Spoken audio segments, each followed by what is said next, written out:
most effective way. The Avengers. And my favorite are Iron Man and Captain America. Hey guys, I know it's been a while since I last made a video, and the truth is that the last couple of weeks I've had so many assignments to submit, and I also had a really bad flu just a week ago, and I have not really fully recovered from it. However, I really need to make this video because I wanted to do it a really long time ago, but I never really had the chance to, and it is about speaking. So because of the topic today, and because I have never made a full English speaking video before, so I think I should just talk in English instead of using Vietnamese like the previous videos. Anyway, back to the topic today, speaking. Long before I took my first IELTS test, I had already been considered rather proficient. So many of my friends, including foreigners, they said that I sounded very close to a native, although I wasn't sure which native people they were referring to. So now let's talk about the ways, the methods that I have used to practice my own English. Bear in mind that these are things that I have tried before, and they all work wonders for me. So they may work for you, they may not work for you, but it's imperative that you try all of them and see for yourselves. So now let's take a look at them and try to analyze the pros and the cons. So the first one, and also what I believe to be the most effective way, is to practice with natives. It's very simple. You just find a native person, pupil, and you practice speaking with them. You can talk about anything, try to make a conversation, talk about your opinions on any topic in life, in daily life, simple things, and then you try to move to other more complicated things like history, politics, and so on. And I think this method works for all kind of levels, from elementary to even advanced levels.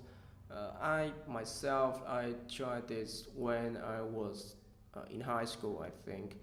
Back then I had some neighbors who were Australians, I believe, and then whenever I had the chance, I always approached them and try to engage in a conversation, and that really helped a lot. And you can see that many English centers now still use this method. They send their students to One Kim Lake to find some native people, and then try to engage in a conversation. Anyway, let's talk about the pros and cons. I think it's the most effective way to practice speaking because you can really gain a fast and really natural progress in your studying. So yeah, you can, like I said, go to One Kim Lake, try to find some native people, and start a conversation, ask them about anything. Or you can just hire a native teacher or a native tutor and pay them hourly, just so they can talk to you and give you feedback on your speaking. Although it's the most effective way, there are some cons to be considered.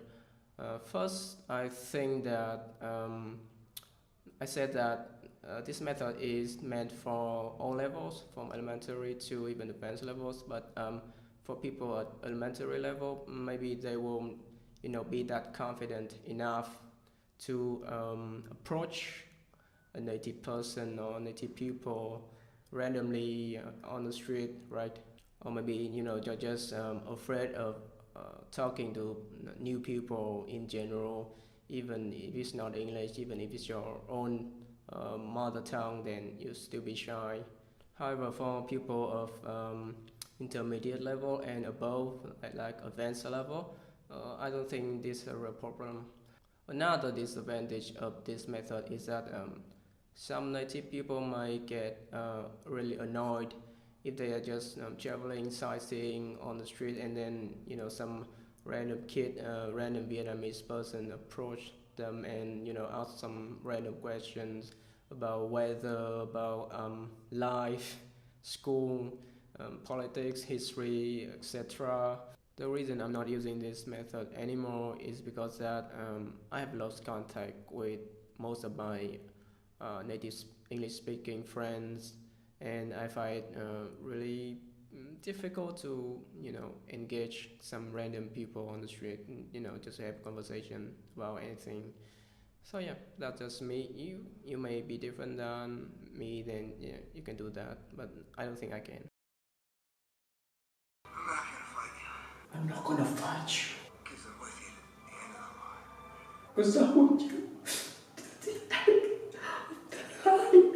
Okay, now moving on to the second method that I have used before and I'm still using now is just simply listen and then repeat. First of all, you need to choose some source materials and then listen to them, and then you repeat after them. So the source materials can be like a YouTube video, some scenes in a movie. Now you can always listen to the tip from some textbook, but it's not really what I do because I find textbooks really boring, and I always almost opt for some YouTube videos on the topics that I find interesting, or I can just watch a movie, some scenes in a movie, and I see what the characters say, and then I try to repeat after them. So if you don't really want to watch a whole movie, you can always re-watch the scenes from a movie that you have already watched. But just select some scenes from the movies that you find memorable, and you can always look for those scenes on YouTube, then re-watch them. And some of you might not know this, but I'm a big fan of superhero movies, especially the Avengers. My favorite are Iron Man and Captain America. So whenever I hear a memorable line from them, I always try to repeat after them, try to re-say whatever they say. Some may think that what I'm trying to refer to is shadowing, but shadowing is actually a completely different term. In shadowing, you have to repeat as fast as possible without even hearing the whole sentences. I think shadowing is good if you want to improve your reflex, your speed. But if speed is not of the essence, then I think you should just listen and then repeat slowly. That way you can learn better grammar and vocabulary. Personally, I don't like shadowing. I prefer listen and repeat. Now the pros of listen and repeat is that you can practice anywhere you want, anytime you want, and you can always do it alone. Actually, it's better to do it alone. There are some certain cons as well. What you learn is actually restricted to the source materials. You can only learn what is in the dialogue or in the lines of the characters in your source materials. Another thing is that although it can be used for all levels from elementary to advanced, but for lower levels like elementary and intermediate levels, you really need subtitles. And even for elementary levels, you might need both Vietnamese and English subtitles. For advanced levels though, not really necessary. So maybe in my future videos I will dig into how to choose the source materials for this method, movie scenes and YouTube videos, and how to effectively study from them. The final method I want to talk about today is exactly what I'm doing right now. Simply just to record yourself. So you can record the audio only, just your voice, or you can record a whole video with your face in it. And I think that you should record a video instead of just audio. So once you've done recording yourself, you need to send a video to your friends, your teachers, or in an English speaking forum or anything with people capable of speaking good English, and then ask them to comment on your performance. And the reason I think video is better than audio is because that in a video with some visuals, people can really see your emotions, see your mouth, and they can really guess what you're trying to say.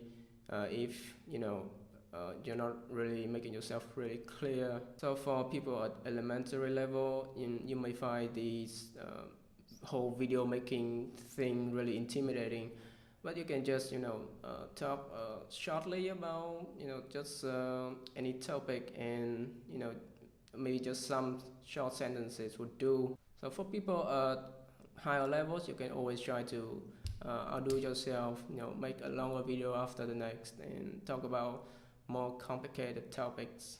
So I think the greatest advantage of this method is that it really boosts your confidence and your monologue skill, which is very important for your future jobs, I believe. Another good thing about recording yourself is that you can always combine it with the method number 1 that I've talked previously, which basically means that you can make a video about anything, and then you send it to a native English speaking person, and then looking for some comments from that person. So about the disadvantages though, first I think is again about confidence. If people are really afraid of speaking, standing in front of a camera, then there's just no way to go. Second thing though is more like about the technical problems. I think that if you want to record yourself, you should invest in your camera and some audio equipment. If you think your phone is good enough, then it's good enough, but people who you want to present the video to, maybe they will expect some high quality videos. So if you give them some poor looking footage, then they might not even want to see it, to hear it. So there's just no use in that. So those are the 3 methods I want to talk to you about. There are actually more that I use, but I will save them for another video, maybe part 2 of this video, maybe. Anyway, I want to give you some advice on how to practice speaking. First of all, no matter what method you use, you have to actively use them, which means that you have to want to practice. Don't just expect someone to give you some homework, and then you finish the homework and then you just go to sleep and forget about all that you have done. You have to want to do it and make it count. The second thing is, don't be afraid of criticism. You are allowed to make mistakes. Actually, you have to make mistakes in order to get better. You need to make mistakes and you correct those mistakes. So see criticism as feedback. Feedback.